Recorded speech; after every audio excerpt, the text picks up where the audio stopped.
ఓకేనా సోదరా?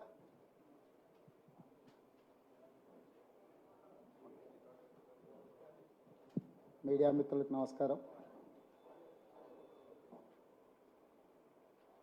గత కొన్ని రోజులుగా దేశ స్థాయిలో జరుగుతున్న పరిణామాలు, తెలంగాణ రాష్ట్రం మీద కేంద్ర ప్రభుత్వం, భారతీయ జనతా పార్టీ నాయకత్వం చేస్తున్న దాడుల్ని మీరందరూ కూడా కళ్ళతో చూసిండ్రు. ప్రధానంగా నిర్దిష్టమైన స్పష్టమైన ఆరోపణ, కాంగ్రెస్ పార్టీ అధ్యక్షుడిగా, తెలంగాణ రాష్ట్ర ముఖ్యమంత్రిగా ఆర్ఎస్ఎస్ మూల సిద్ధాంతాల మీద, భారతీయ జనతా పార్టీ రాజకీయ విధానం మీద నేను స్పష్టంగా మాట్లాడడం జరిగింది, ప్రజలకు వివరించడం జరిగింది. దాంట్లో ప్రధానంగా ఆర్ఎస్ఎస్ ఈ దేశంలో భారత రాజ్యాంగం ప్రకారం డాక్టర్ బాబాసాహెబ్ అంబేద్కర్ గారి నేతృత్వంలో సంక్రమించిన రిజర్వేషన్లను రద్దు చేయాలన్న ఆలోచన ఆర్ఎస్ఎస్ యొక్క మూల సిద్ధాంతము. ఈ మూల సిద్ధాంతాన్ని అమలు చేయడానికి వాళ్ళు ఒక రాజకీయ కార్యాచరణను ఎన్నుకున్నారు. ఆ రాజకీయ కార్యాచరణ పేరే భారతీయ జనతా పార్టీ. ఈ భారతీయ జనతా పార్టీ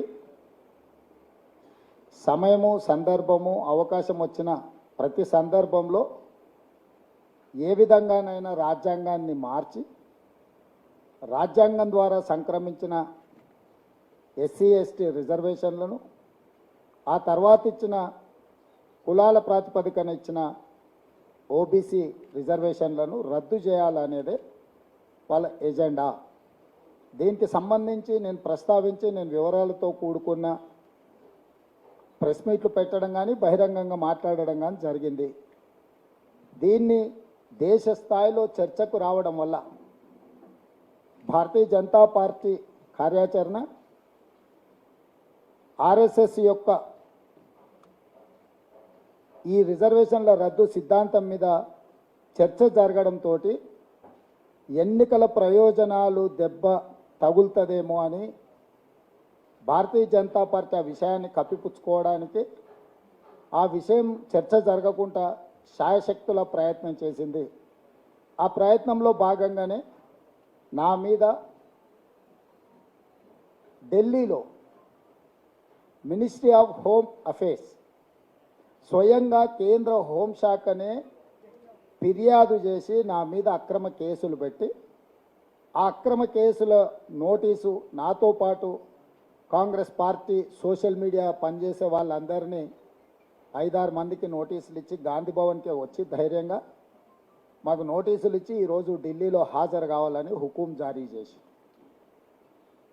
నేను సూటిగా ఈ దేశ ప్రధానమంత్రి గారిని, ఈ దేశ కేంద్ర హోంశాఖ మంత్రి గారిని, మీరు పదే పదే తెలంగాణ రాష్ట్రానికి వస్తున్నారు కదా, మీ పార్టీ విధానాన్ని వివరించకుండా, మీ పార్టీ యొక్క ఆలోచన, గతంలో మీ మంత్రులు, గతంలో మీ పార్టీ నాయకులు చేసిన వ్యాఖ్యలను పరిగణలోకి తీసుకోకుండా, అంతకంటే ముందు 2000 సంవత్సరంలో అటల్ బిహారీ వాజ్పేయి గారు ఈ దేశానికి ప్రధానమంత్రిగా ఉన్నప్పుడు ఆనాటి రాష్ట్రపతి కేఆర్ నారాయణన్ గారి బడ్జెట్ సమావేశంలో ఉమ్మడి సభలను ఉద్దేశించి వారి ప్రసంగంలో మీరు పొందుపరిచిన సారాంశము, ఆ తర్వాత కేంద్ర ప్రభుత్వం ఇచ్చిన గెజిట్ నోటిఫికేషను, ఆ తర్వాత కేంద్ర ప్రభుత్వం అపాయింట్ చేసిన జస్టిస్ వెంకటాచలయ్య కమిషన్ రాజ్యాంగంను మార్చడానికి తీసుకోవాల్సిన చర్యలను, సూచనలను జస్టిస్ వెంకటాచలయ్య కమిషన్ అపాయింట్ చేసి వారితో 10 మంది రాజ్యాంగ నిపుణులను అందులో చేర్చి 2002లో వారు ఇచ్చిన సూచనలు మీరు దాచిపెట్టుకొని ఈరోజు రహస్య ఎజెండాగా మార్చుకొని 2024 ఎన్నికల్లో మీ పార్టీకి 2/3 మెజారిటీ వస్తే 2/3 మెజారిటీతోని రాజ్యాంగాన్ని మార్చడానికి మీరు వేసుకున్న ప్రణాళికలను నేను ప్రస్తావించిన, నేను ఇంత విస్పష్టంగా నిర్దిష్టంగా ప్రధాన ప్రతిపక్ష పార్టీ కాంగ్రెస్ పార్టీ ఈ దేశానికి ఎస్సీ ఎస్టీ ఓబీసీ రిజర్వేషన్లు ఇచ్చిన పార్టీగా ఆ పార్టీ ముఖ్యమంత్రిగా మీ మీద ఆధారాలతో కూడుకున్న ఆరోపణలు నేను చేస్తున్నప్పుడు ప్రభుత్వం వివరణ ఇచ్చుకోవడం కానీ ప్రభుత్వం ఒకవేళ వాళ్ళు చేయాలనుకుంటున్న చర్యల వల్ల సమాజానికి నష్టం జరుగుతుంది అనుకుంటే సవరించుకోవడం కానీ చేయకుండా ఎన్నికల్లో నెగ్గడానికి ఈడీ ఇన్కమ్ ట్యాక్స్ సిబిఐని వినియోగించినట్టు ఇప్పుడు ఢిల్లీ పోలీసులను నా మీద ప్రయోగం చేస్తున్నారు. ఢిల్లీ పోలీసులను ప్రయోగించడం వల్ల తెలంగాణ రాష్ట్రం తెలంగాణ సమాజం భయపడుతుంది అనుకొని తెలంగాణ ముఖ్యమంత్రిగా దళితులకు గిరిజనులకు బలహీన వర్గాలకు అండగా నిలబడకుండా మీ ముందు లొంగిపోతానని ఈ ఢిల్లీ సుల్తాన్లు ఎందుకు అనుకుంటున్నారో నాకైతే అర్థం కాలేదు. ఈరోజు ఈ బాధ్యత ఈ హోదా ఈ దళితులు గిరిజనులు బలహీన వర్గాలు మైనారిటీలు మాకు ఇస్తే వచ్చిన హోదా ఈ హోదా ఖచ్చితంగా రిజర్వేషన్లను కాపాడడానికి భారతీయ జనతా పార్టీ చేపడుతున్న కుట్రను తిప్పికొట్టడానికి తప్పకుండా ఈ బాధ్యతను నేను ఉపయోగిస్తా. ఈరోజు మీడియా మిత్రులకు క్రొనలాజికల్గా కొన్ని విషయాలను మీ దృష్టికి ఈరోజు మీకు ఇస్తాం. 2000 సంవత్సరంలో ఫిబ్రవరి 22, 2000 సంవత్సరంలో భారతీయ జనతా పార్టీ నేతృత్వంలో ఉన్న ఎన్డీఏ ప్రభుత్వం అటల్ బిహారీ వాజ్పేయి గారు ప్రధానమంత్రిగా గెజిట్ నోటిఫికేషన్ విడుదల చేసిండ్రు. ఈ గెజిట్ నోటిఫికేషన్లో ఒక పారాగ్రాఫ్ నేను చదివి వినిపిస్తాను. Whereas the national agenda for governance contains a pledge that a commission shall be appointed to review the Constitution of India in the light of more than 50 years of its working and make suitable recommendations for any possible changes, and this pledge was affirmed in the President's address followed by a motion of thanks from the both House of Parliament. స్పష్టంగా ఉభయ సభలను ఉద్దేశించి ఆనాటి రాష్ట్రపతి KR Narayanan గారు మాట్లాడిన ప్రసంగం తర్వాత మేము ఒక కమిషన్ అపాయింట్ చేస్తున్నాము అని గెజిట్ నోటిఫికేషన్. ఈ గెజిట్ నోటిఫికేషను మీలాగా ఫేక్ వీడియోలను ఫేక్ లేకపోతే ఆధారాలను సృష్టించలేదు. గవర్నమెంట్ ఆఫ్ ఇండియా దగ్గర పార్లమెంట్లో ఈ గెజిట్ నోటిఫికేషన్ ఉంటుంది. దీని తర్వాత ఈ గెజిట్ నోటిఫికేషనే ప్రధానమైన ఆధారం. మీ రాజ్యాంగాన్ని మార్చాలనుకుంటున్నారు. ఈ రాజ్యాంగం మార్చడానికి దీని తర్వాత జస్టిస్ వెంకటాచలయ కమిషన్ చైర్మన్గా వారితో పాటు 10 మంది సభ్యులు మన ప్రాంతానికి సంబంధించిన నాకు తెలిసి జస్టిస్ జీవన్ రెడ్డి గారు కూడా ఇందులో సభ్యులు. వీరే కాదు ప్రతిభా భారతి గారి తండ్రి వారు కూడా ఈ 10 మందిలో ఒకరని నేను భావిస్తున్నా. వాటి వివరాలు మీడియా మిత్రులు ఒకసారి సేకరించాలి. వాళ్ళు 2002లో స్పష్టమైన నివేదిక ఇచ్చిండ్రు ఆనాటి ప్రభుత్వానికి. 2000 సంవత్సరంలో కమిషన్ అపాయింట్ చేస్తే 2002లో రాజ్యాంగాన్ని ఏ విధంగా సవరించాలి, ఏమేమి సవరించాలి, మిగతా విషయాలకు సంబంధించి నివేదిక ఇచ్చిండ్రు. ఇప్పుడు ఆ నివేదిక అందుబాటులో లేదు.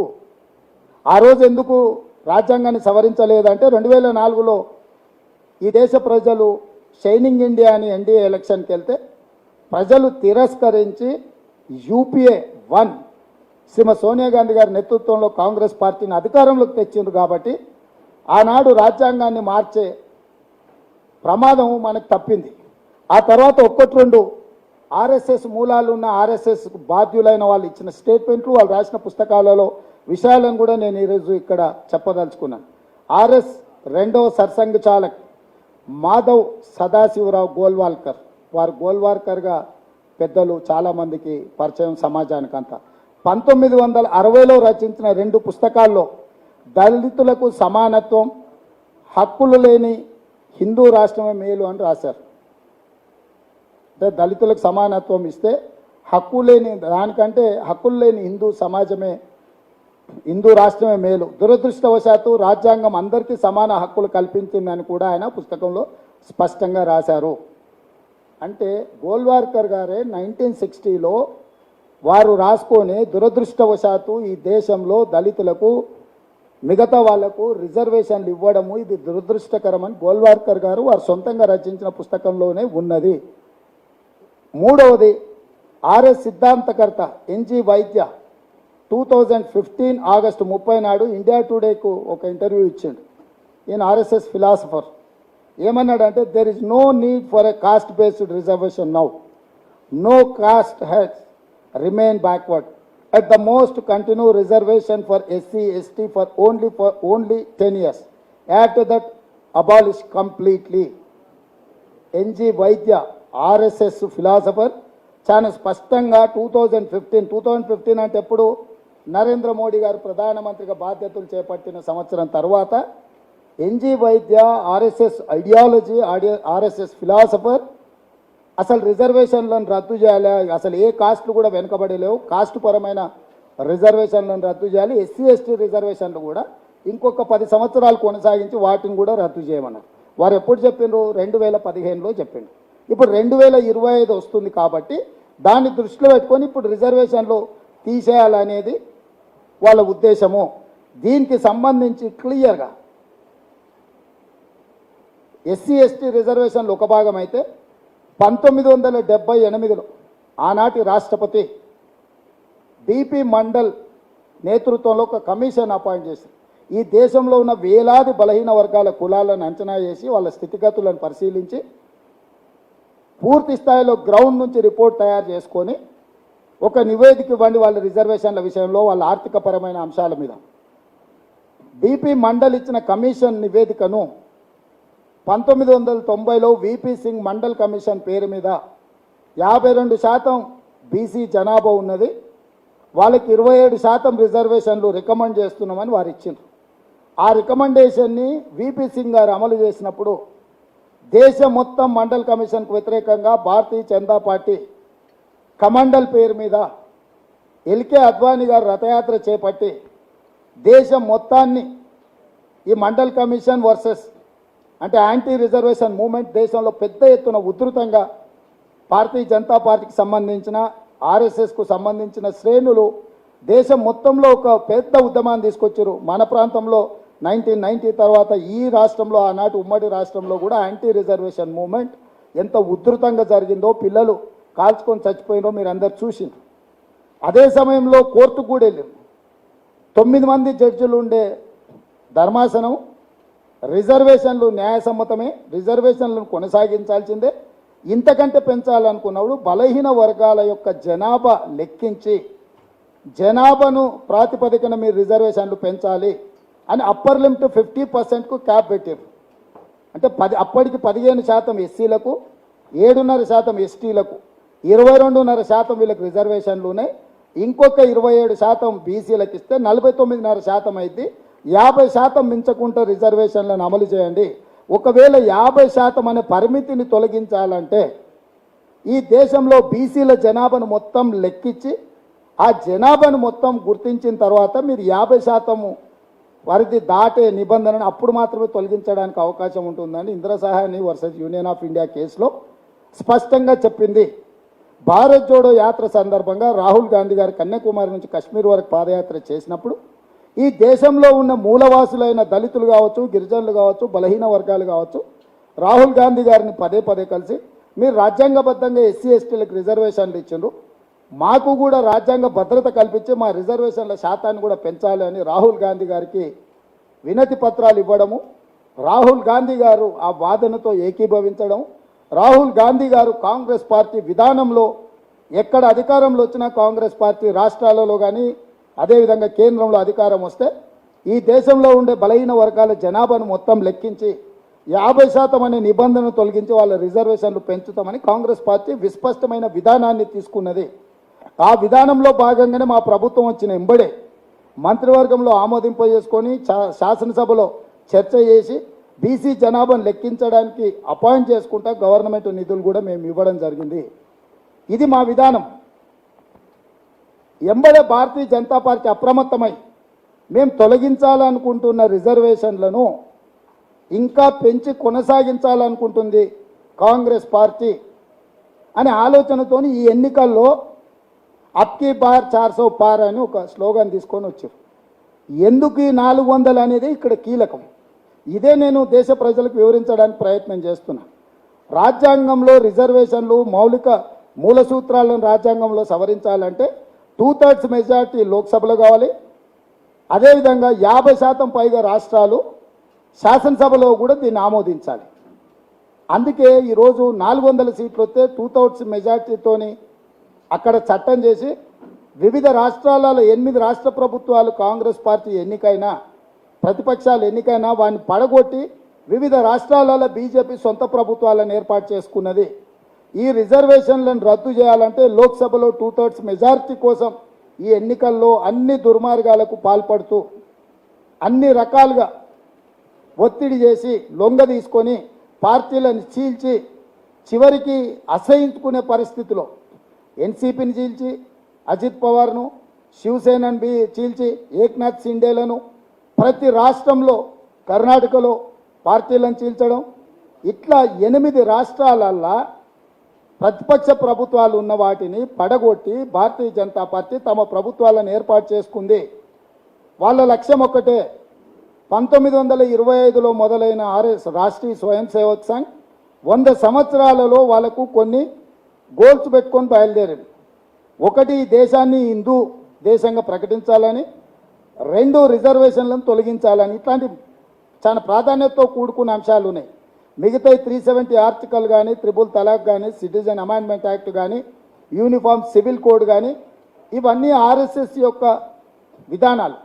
వాటన్నిటినీ మోడీ గారు అమిత్ షా గారు పూర్తి చేసిండ్రు 17వ లోక్సభలో.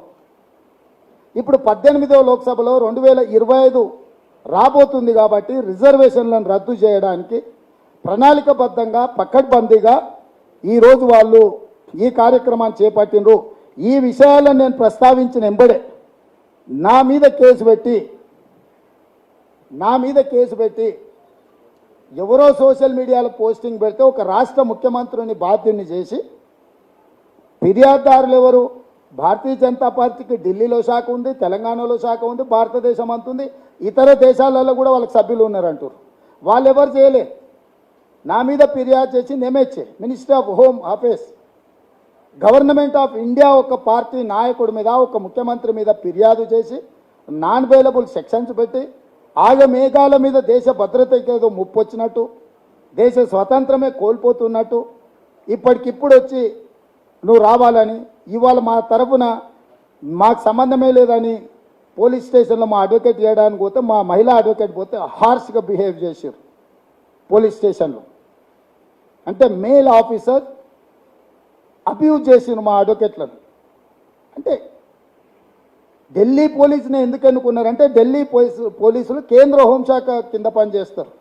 వివిధ రాష్ట్రాలలో హోంశాఖ రాష్ట్ర ప్రభుత్వం పరిధిలో పనిచేస్తారు.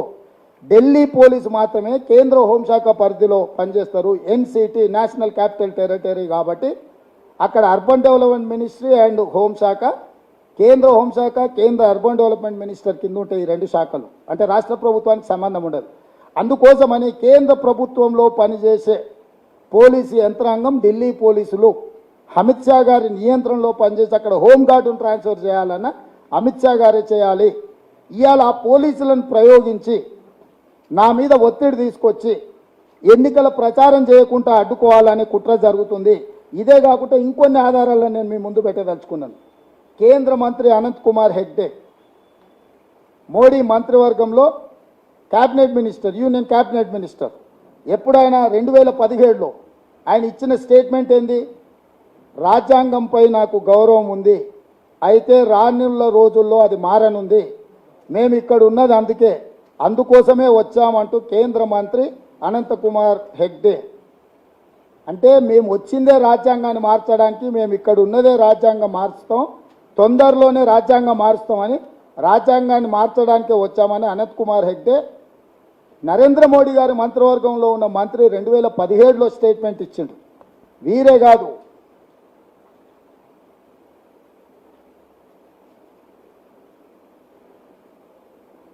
Speaker Sumitra Mahajan, Lok Sabha speaker 2014 to 2019 వరకు ఉన్న లోక్సభ స్పీకర్, రిజర్వేషన్ల అభివృద్ధిని తీసుకొస్తాయా? స్పీకర్ సుమిత్రా మహాజన్ కేవలం సామాజిక సమానత్వం కోసం అంబేద్కర్ అప్పట్లో రిజర్వేషన్ల వ్యవస్థను ప్రవేశపెట్టారు. అది 10 ఏళ్ల వరకు మాత్రమే ఉండాల్సి ఉన్నా ప్రభుత్వాలు 10 ఏళ్లకోసారి పెంచుకుంటూ వస్తున్నాయి. రిజర్వేషన్లు దేశాన్ని అసలు అభివృద్ధి పరుస్తాయా అని సుమిత్రా మహాజన్ అనుమానం వ్యక్తం చేశారు. అంటే లోక్సభ స్పీకర్ నరేంద్ర మోడీ గారు ప్రధానమంత్రిగా ఉన్న లోక్సభ స్పీకర్గా పనిచేసే సుమిత్రా మహాజన్ గారు రిజర్వేషన్లను వ్యతిరేకించుకుంటూ రిజర్వేషన్ల గురించి మాట్లాడింది. వీరే కాదు, వైద్యన్ మళ్ళీ కూడా 2017లో కూడా ఆర్ఎస్ లీడర్ మన్మోహన్ వైద్య ఏమన్నాడు ఆయన? The cost based reservation must end at some point and everyone should get more job opportunities. అంటే క్లియర్గా వీళ్ళందరూ వాళ్ళకి సంబంధించిన వాళ్ళు, ఆర్ఎస్ఎస్ బీజేపీకి సంబంధించిన వాళ్ళు రిజర్వేషన్లను రద్దు చేస్తామని విస్పష్టంగా ప్రణాళికబద్ధంగా ఒక ఎజెండాను తీసుకొని ముందుకెళ్తున్నారు. ఇప్పుడు నేను అడుగుతున్నా భారతీయ జనతా పార్టీని, దేశ ప్రధానమంత్రిని, కేంద్ర హోంశాఖ మంత్రిని, ఎన్డీఏ ఉన్నప్పుడు సెకండ్ టైం ఎన్డీఏ వాజ్పేయి గారు ఉన్నప్పుడు ఫిబ్రవరి 1, 2000 సంవత్సరంలోనే మొదలుపెట్టి ఫిబ్రవరి 22, 2000 సంవత్సరంలో జస్టిస్ వెంకటాచలయ కమిషన్ అపాయింట్ చేసి రాజ్యాంగాన్ని మారుస్తున్నాము. అప్పుడు ప్రాతిపదిక ఏం చూపించారు? 50 సంవత్సరాలు పూర్తయింది రాజ్యాంగాన్ని మనము అమలు చేసుకోవడం. 50 సంవత్సరాల తర్వాత ఈరోజు రాజ్యాంగంలో మార్పులు చేయాలనుకుంటున్నాం, దానికోసం వెంకటాచలయ కమిషన్ అపాయింట్ చేసినామన్నారు. దాని మీద నరేంద్ర మోడీ గారు, అమిత్ షా గారు ఆలోచన ఏంది? వాళ్ళు ఏ విధానం అసలు ఆ రోజు అపాయింట్ చేసిన కమిషన్ని తప్పుపడుతున్నారా? వాజ్పేయి ప్రభుత్వాన్ని కూడా తప్పుపడుతున్నారా? జస్టిస్ వెంకటాచలయ ఇచ్చిన నివేదికను మీరు ఏం చేసిండ్రు? దాని పట్ల మీ వైఖరి ఏంటి? అదేవిధంగా 2014 తర్వాత నీ మంత్రివర్గంలో ఉన్న వాళ్ళ నుంచి మొదలు పెడితే స్పీకర్ గారు కూడా రిజర్వేషన్లు వద్దు అని మాట్లాడినరు. దీని మీద నరేంద్ర మోడీ గారు, అమిత్ షా గారు, దేశ ప్రజలకు జేపీ నడ్డా గారు ఏం చెప్తారు? అందుకే ఈరోజు ఈ దేశ ప్రజలకు, ఈ దేశంలో ఉన్న ప్రతి ఒక్కరికి నేను విజ్ఞప్తి చేస్తున్నా. ఈసారి మీరు భారతీయ జనతా పార్టీకి వేసే ప్రతి ఓటు మీ ఎస్సీ, ఎస్టీ, బీసీ, ఓబీసీ రిజర్వేషన్ల రద్దుకు ఉపయోగపడతాయి. మీరు రిజర్వేషన్లను రద్దు చేసుకోవాలి. రాజ్యాంగంలో సమూలమైన మార్పులు జరిగి ప్రాథమిక స్వేచ్ఛకు భంగం కలగాలనుకుంటే భారతీయ జనతా పార్టీకి మీరు ఓటు వేయండి. మీరు భారతీయ జనతా పార్టీకి వేసే ప్రతి ఓటు మీ రిజర్వేషన్లు రద్దు అయితే నేను బల్ల గుద్ది చెప్తున్నా, ఈ రిజర్వేషన్లు ఉండాలి. బలహీన వర్గాలకు 50% క్యాప్ తీసి అడిషనల్ రిజర్వేషన్స్ ఇవ్వాలి అని అంటే కాంగ్రెస్ పార్టీకి ఓటు వేయండి. ఈరోజు రాజ్యాంగాన్ని మార్చి రిజర్వేషన్లు రద్దు చేసే వాళ్ళు ఎన్డీఏ కూటమి. రాజ్యాంగాన్ని ఉంచి రాజ్యాంగంలో బలహీన వర్గాల రిజర్వేషన్లు పెంచడానికి అవసరమైన నిర్ణయం తీసుకునేది ఇండియా కూటమి. రాజ్యాంగం ప్రాతిపదికగానే ఈ ఎన్నికలు జరుగుతున్నాయి. ఈ ఎలక్షన్లో వెల్ఫేర్ అండ్ డెవలప్మెంట్ అనేది పక్కకు పోయింది. ఈ ఎన్నికలు ఇంకా వెల్ఫేర్ అండ్ డెవలప్మెంట్ చుట్టూత చర్చలు జరగడం లేదు, జరగదు. ఈ ఎన్నికల్లో welfare and development is irrelevant. The relevance is that కాన్స్టిట్యూషన్ని మార్చాలన్నా మార్చకూడదా? మార్చాలనుకుంటే ఎన్డీఏ కూటమి, మార్చకూడదు అని అనుకుంటే ఇండియా కూటమి. ఎటువైపు నిలబడాలనో ఈ దేశంలో ఉండే దళితులు, గిరిజనులు, బలహీన వర్గాలు, మైనారిటీలు నిర్ణయించుకోండి. నరేంద్ర మోడీ గారు, అమిత్ షా గారు, మీరు పెద్ద పెద్ద పదవులు చేసినారు, మీరు చాలా పెద్దవాళ్ళు, నేను కాదనను. నేను మొదటిసారి ముఖ్యమంత్రి అయినా మీ ముందులో చాలా చిన్నవాడే ఉండొచ్చు. మీరు మీ పోలీసులతో బెదిరించాలనుకుంటున్నారు చూడండి, అదొక్కటి మాత్రం జరగదు. కావాలంటే ఒక ఆయన ఈ రాష్ట్రంలో ఉంటాడు, ఫ్రీగానే ఉన్నాడు, ఎప్పుడైనా కావాలంటే మీరు పోయి ఆయన అడుగుండ్రు.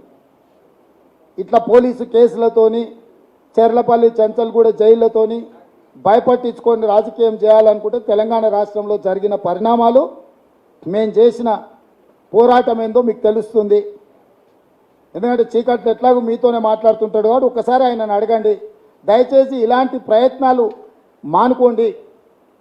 మీరు చాలా పెద్దవాళ్ళు, మీరు మీ సిద్ధాంతాన్ని చెప్పుకోండి. మేము చెప్తున్నాం మీ సిద్ధాంతము, మీ విధానాన్ని మేము చెప్తున్నాము, ఆధారాలు బయట పెట్టినాము. ఇప్పటి వరకు అట్లాంటి ఆలోచనే లేదు. ఈ భూమి ఆకాశాలు ఉన్నంత వరకు ఈ రాజ్యాంగం ఇట్లనే ఉంటుందని మోడీ గారు నిన్న చెప్పినట్టు.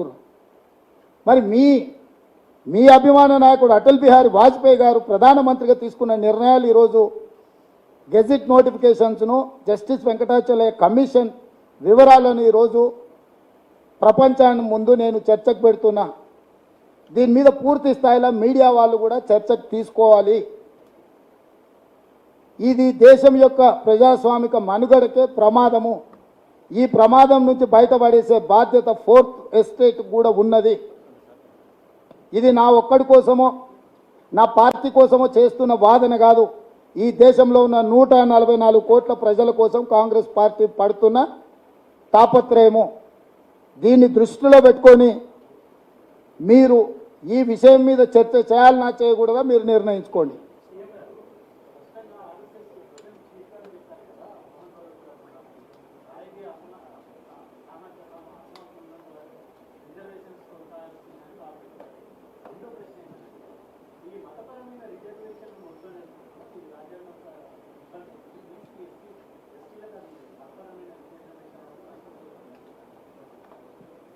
ఈ దేశంలో మతపరమైన రిజర్వేషనే లేదు. మీ అపోహ. ముస్లింలకు ఇచ్చిన రిజర్వేషన్ బీసీ ఈ గ్రూప్ కింద ఇచ్చిండ్రు. మీ అపోహలతోని దేశాన్ని ప్రమాదం వైపు నెట్టకండి.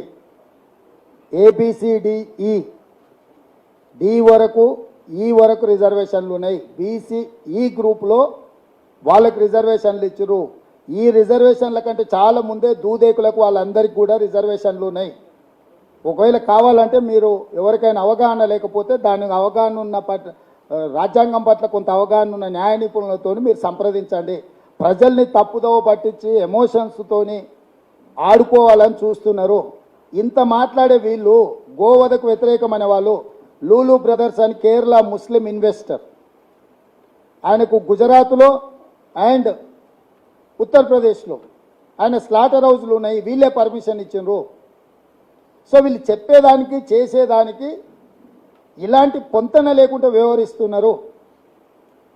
ఇప్పుడు క్లియర్గా గోల్వార్కర్ గారు రాసిన పుస్తకం లైబ్రరీలు ఉంది కదా ఆర్ఎస్ఎస్కు, అది తప్పిదమంటారా మోహన్ భగవత్ గారు? వైద్య గారు ఇచ్చిన స్టేట్మెంట్ తప్పు అంటారా? ఒకవేళ తప్పైతే చర్యలు తీసుకోమని నరేంద్ర మోడీ గారు ప్రభుత్వంలో ఉన్న స్పీకర్ గారు, క్యాబినెట్ మినిస్టర్ గారు చాలామంది, నేను ఒక ఇద్దరిద్దరు కోట్ చేసిన జస్ట్ ఎందుకంటే మీకు భారతీయ జనతా పార్టీలో నరేంద్ర మోడీ ప్రభుత్వంలో ఉన్న వాళ్ళు ఏం మాట్లాడినరని. సో వాటిని కప్పిపుచ్చుకొని మీరు ఆనాడు వాళ్ళ మీద ఏమన్నా చర్యలు తీసుకుని ఉంటే ఇట్లాంటి చర్చకే తావు లేకపోవు. మీరు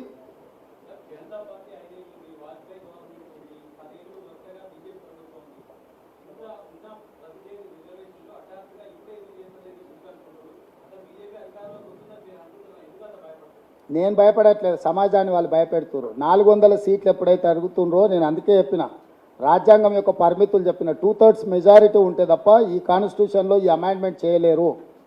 50% పైగా రాష్ట్రాలలో ప్రభుత్వాలు ఆమోదిస్తేనే రాజ్యాంగం ఇదవుతుంది. అందుకే వాళ్ళు 8 రాష్ట్రాలల్లో ప్రతిపక్షాలు ఎన్నుకున్న ప్రభుత్వాలను కూలగొట్టారు. ఇప్పుడు 400 సీట్లు గెలవాలని అన్ని రకాల దుర్వినియోగాలకు పాల్పడుతున్నారు. గతంలో ఏ రోజు కూడా ఎన్డీఏ ప్రభుత్వంలో కూడా వాజ్పేయి గారికి 182 సీట్లు మాత్రమే ఉండే. ఏ రోజు కూడా వాళ్ళకి సింపుల్ మెజారిటీ కూడా లేదు. ఇతర కూటముల మీద ఆధారపడి దేశంలో 2-3 రాష్ట్రాలలోనే ప్రభుత్వాలు ఉన్నాయి ఆ రోజు. కాబట్టి ఆ రోజు వీళ్ళు అనుకున్న ఆ ఆలోచనను అమలు చేయడానికి రాజ్యాంగమైన పరిమితులు అడ్డుపడ్డాయి. ఈరోజు అవన్నీ దాటుకుంటూ వచ్చి ఇంకెట్లయినా చేయాల్సిందే, ఈ విధానాన్ని అమలు చేయాల్సిందే. అందుకే 400 సీట్లు కావాలని అన్ని అరాచకాలు అభ్యర్థులను భయపెట్టించి ఉపసంహరించ చేసుకొని ఏకగ్రీవం ఎన్నికలు చేసుకుంటారు. ఈ కాలంలో ఈ దేశంలో వార్డు మెంబర్ కూడా ఏకగ్రీవం అవడం అంత ఆషామాషి కాదు. ఇద్దరిద్దరు ఎంపీలు ఏకగ్రీవంగా ఒత్తిడి తీసుకొచ్చి బీజేపీ వాళ్ళు అవుతున్నారు అంటే ఏం జరుగుతుంది ఈ దేశంలో మీరు ఆలోచన చేయండి.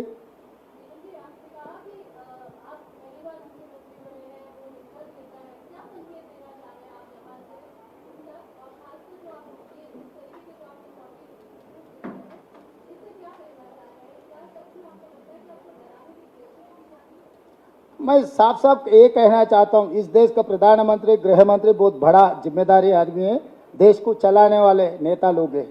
क्योंकि 13 साल मुख्यमंत्री था नरेंद्र मोदी जी और 10 साल प्रधानमंत्री.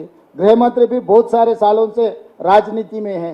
तो ये लोग ऐसा आदत हो गए कि हर किसी को हम डरा सकते, धमका सकते, हम चुनाव जीतने के लिए हम सब कुछ कर सकते. मैं ये बात साफ कहना चाहता हूँ, उन लोग ये सोच रहे कि ये बच्चा परसों मुख्यमंत्री बने, चाहे तो दिल्ली पुलिस को भेज दिए तो डर कर ये कुछ मामला नहीं उठाने वाले, आरक्षण के बारे में ये नहीं बोलना है. ये आरक्षण हम दिए, ये संविधान हम दिए, ये संविधान बचाने का, आरक्षण को आगे ले जाने का जिम्मेदारी हमारे ऊपर है. तो जिम्मेदारी से ज़्यादा कोई जिम्मेदारी मेरे लिए नहीं है, मैं किसी के लिए कि आपको तो पता है हम किसी को डरते या नहीं डरते, पुलिस या जेल से हम डराए नहीं तो वो सोचदार को हराए नहीं हराए आपको पता है। तो इसीलिए मैं बात साफ कहना चाहता हूं, भाई आप बड़े जिम्मेदारी में बैठा हुआ है तो बड़े जिम्मेदारी से जवाब दो, किसी को डरा के धमकाने से कोई कुछ फायदा नहीं है। ये सब सारे एविडेंसेस बाहर नहीं बोलना, इतना ही है उन लोगों का मकसद, और क्या। अभी उन लोगों को दिक्कत यह आ गई कि पूरा देश सोच रहे, दलित, आदिवासी, ओबीसी सब लोग आज सोचने में लग गए, अरे भाई आगे अगर भारतीय जनता पार्टी को हम वोट दिए तो SC ST reservation and OBC reservation निकालने वाले, संविधान को बदलने वाले, तो ये नुकसान सीधा सीधा उनके घर को पहुंच रहा है। अभी चुनाव में वेलफेयर एंड डेवलपमेंट के बारे में कोई चर्चा नहीं है।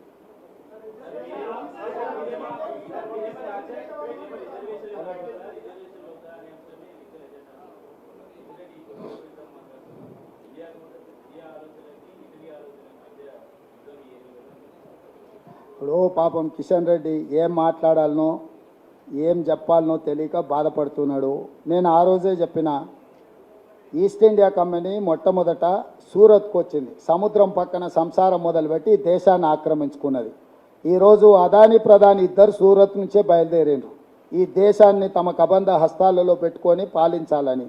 ఈరోజు కార్పొరేట్ సెక్టర్ కోసమే ఈ రిజర్వేషన్ అబాలిష్ చేయాలనుకుంటున్నారు. నేను సూటిగా కిషన్ రెడ్డి గారిని అడుగుతున్నా, కేంద్ర ప్రభుత్వంలో 30 లక్షల ఉద్యోగాలు ఖాళీలు ఉన్నాయి, ఈ 10 సంవత్సరాలు భర్తీ చేయలేదు.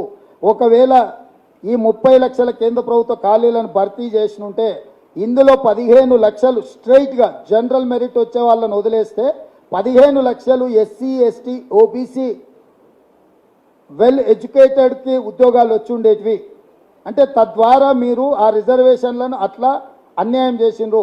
రెండవది BSNL, LIC, రైల్వేస్, ఎయిర్పోర్ట్ అన్ని నేషనల్ కంపెనీస్ నవరత్నాస్ అమ్మడం వల్ల ప్రభుత్వ ఉద్యోగాలు దొరకడం లేదు, అవన్నీ ప్రైవేటైజ్ అయిపోయినాయి ఈరోజు.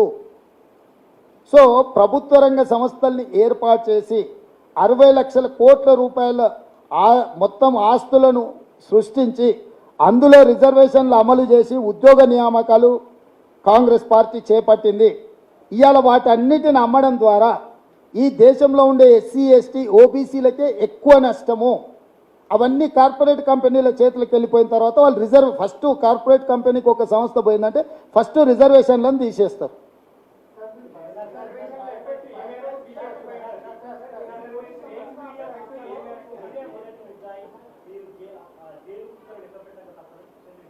ఇప్పుడు కిషన్ రెడ్డి పోకిరి మాటలకు ఏముంటుంది,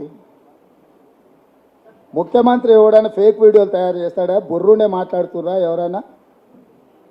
నేను ఇంత నిర్దిష్టంగా నేనే కూర్చొని మాట్లాడుతున్నా, నేను మాట్లాడిన వీడియోలే మీరు లైవ్ వేసుకుంటున్నారు, వాళ్ళు రిజర్వేషన్లు రద్దు చేస్తామని. ఇంకా ఫేక్ తయారు చేయాల్సిన అవసరం నాకేముంది?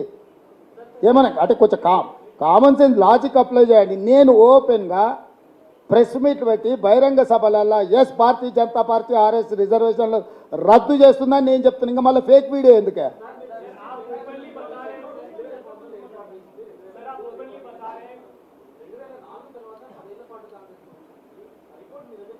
అందుకనే మేము వచ్చినాం కాబట్టి అది అమలు జరగలేదు, ఆపిపెట్టినాము. మేము వచ్చినాం కాబట్టి రిజర్వేషన్లు రద్దు కాలేదు.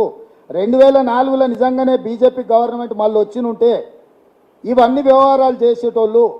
ఈయన వచ్చిన తర్వాత చాలా విషయాలు చేసిండు. ఇప్పుడు అందుకే ఎప్పుడు కూడా బీజేపీ కానీ జనతా పార్టీ కానీ ఎందుకు చేయలేదంటే వాళ్ళకి ఏ రోజు కూడా అబ్సల్యూట్ మెజారిటీ లేదు.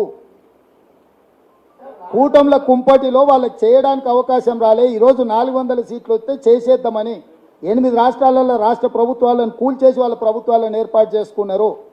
సో ఈరోజు వాళ్ళు క్రిస్టల్ క్లియర్గా సింగిల్ పాయింట్ ఎజెండాగా ముందుకెళ్తున్నారు. రాజ్యాంగాన్ని సవరించాలి, రిజర్వేషన్లను రద్దు చేయాలి, ఇది ఒక్కటే ఎజెండా.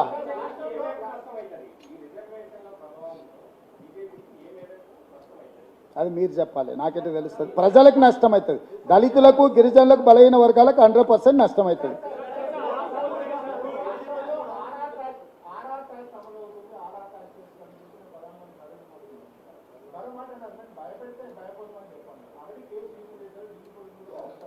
పంపిరు వచ్చారు, ఇక్కడనే ఉన్నారు.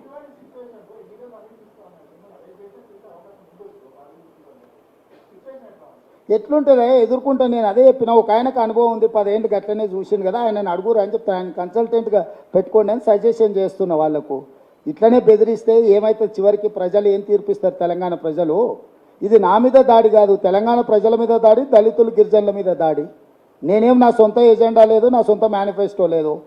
నేను దళితుల గిరిజనులకు ఓబీసీలకు రిజర్వేషన్లు ఉండాలి, పెంచాలి అంటున్నా. అట్లా మాట్లాడితే నిన్ను లోపలేస్తామని మోడీ అమిత్ షా గారు అంటున్నారు. మీరు ఎటువైపు నిలబడతారో మీరు ఆలోచన చేసుకొని నిలబడి ఉండ్రి.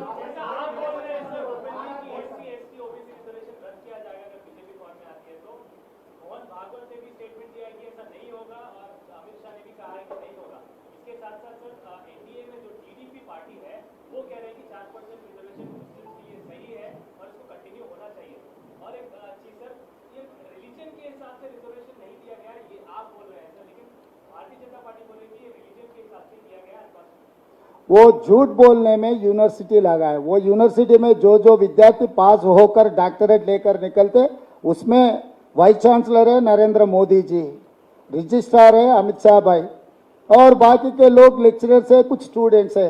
ये व्हाट्सएप यूनिवर्सिटी देखना बंद कर दो, क्योंकि अपने सामने नरेंद्र मोदी जी सीधा सीधा कह दिया कि, और अमित भाई ने चेवल्ला में कह दिया कि मुस्लिम रिजर्वेशन हम हटा देंगे, कर्नाटक में बोल दिए। आप बोल रहे चंद्रबाबू नायडू जी हम लागू करने वाले 4% मुस्लिम रिजर्वेशन। अब इसमें दो अंतर, आंध्र प्रदेश के भारतीय जनता पार्टी नेता लोग बोलना है, इसके जवाब वो लोग देना है। वो लोग साफ कह रहे, साफ हमला कर रहे संविधान के ऊपर। संविधान को बचाने का जिम्मेदार हम लिए, रिजर्वेशन बचाने का जिम्मेदार हम लिए। तो मैं इतना आधार दिया हुआ हूं, अभी इसके जवाब दो बोलो। आज मैं नरेंद्र मोदी जी, अमित भाई से मैं एक ही सवाल कहना चाहता हूं, बार बार आप तेलंगाना आ रहे, जस्टिस वेंकटाचलय कमीशन के ऊपर आपका सोच क्या है? वाजपेयी जी जो 2000 फरवरी 22 years कॉन्स्टिट्यूटेड जस्टिस वेंकटाचलय कमीशन, इसके बारे में आप क्या कहना चाह रहा है? तो 100 बकना 1 लिखना बोल के बड़े लोग बोले, बांटने का अलग है, लिखने का अलग है। लिखने का आधार मैं आपको दे रहा हूं, ये जो लिखे सो ये जो लिख कर दिए, इसके बारे में अभी भारतीय जनता पार्टी जवाब देना इस देश को, इस जनता को।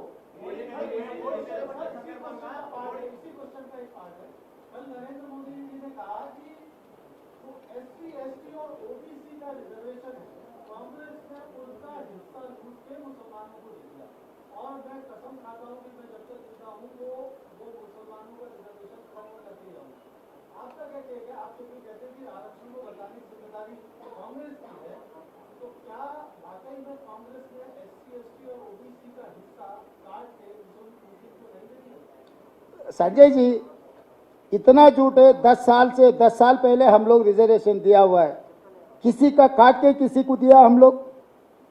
आज भी हम क्या कह रहे, हम पूरा ओबीसी के जनता जितना भागीदार उतना ही हिस्सादार, हम लोग साफ कह चुके, हम ओबीसी सेंसस करने के बाद हम रिजर्वेशन और बढ़ाएंगे। हम साफ कह रहे, हमारे एजेंडा में लगा है। मोदी जी जो झूठ बात कहने के लिए कोशिश करे, कहां से आया वो सोच? अगर 10 साल आप थे, अगर हम लोग कुछ गलत किए तो लोकसभा में क्यों नहीं उठाए मुद्दा को? अभी आके यहां पर भाषण क्यों दे रहे? भाई आप ही मुख्य प्रधानमंत्री है, गृह मंत्री अमित भाई है, तो सब मिलकर आपके कैबिनेट में लगा के हम क्या गलती किए पूरा निकाल दो। तो गलत झूठे बात, ये व्हाट्सएप यूनिवर्सिटी में आदत हो गए कांग्रेस के खिलाफ बोलने का। तो ऐसे बातों से कुछ फायदा नहीं है, लोग इन लोगों को मानने वाले नहीं है।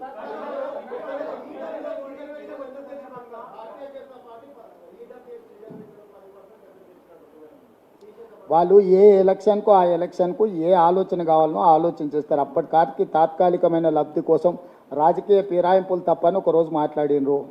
ఈ రోజు ఫిరాయింపులు లేకుండా ఏ రోజైనా వాళ్ళ డే తెల్లారుతుందా?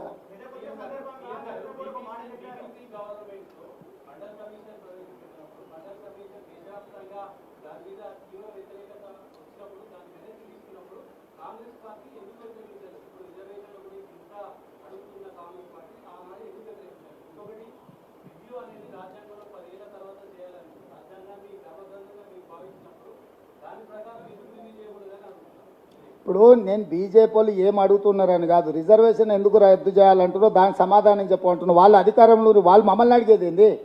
వాళ్ళ చేతుల్లోనే అధికారం ఉంది. అడిగే బాధ్యత ప్రతిపక్షాంది, చెప్పే బాధ్యత పాలకపక్షాంది. వాళ్ళు చేస్తున్న తప్పులు మేము లేవనెత్తున్నాం, దాని మీద జవాబు చెప్పమని ఉంది. అవును, ఆమె స్పీకర్ గుండి చేసింది అంటున్నా. ఇప్పుడు నిర్ణయం చేయాల్సింది నరేంద్ర మోడీ గారు. ఆయనే ప్రధానమంత్రికి దేశానికి దిగిపోయిందా? దిగిపోతే మేము జవాబు చెప్తాం. ఆయన దిగిపోమని ఉంటే మేము వచ్చి కూర్చున్నాక నువ్వు చెప్పే అడిగే ప్రశ్నలకు అన్నిటికీ సమాధానం చెప్తాం.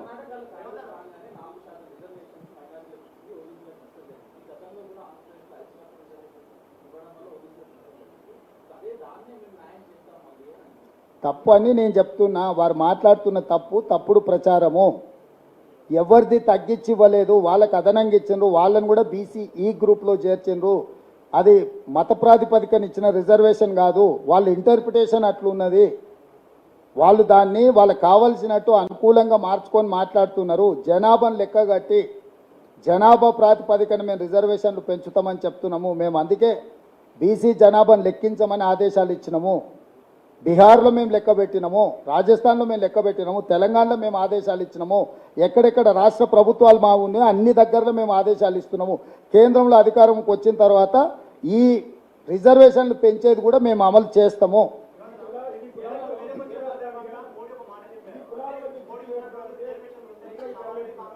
ఇప్పుడు ఎవరిని వాళ్ళని గుర్తించడానికి చేస్తున్న ప్రయత్నము, కులాల మధ్యలో చిచ్చు అనుకుంటే నరేంద్ర మోడీ గారు నేను బీసీ లీడర్ని అని చెప్తున్నాడు. ఆయన ఆర్టిఫిషియల్ బీసీ, కన్వర్టెడ్ బీసీ, మీకు తెలుసు కదా.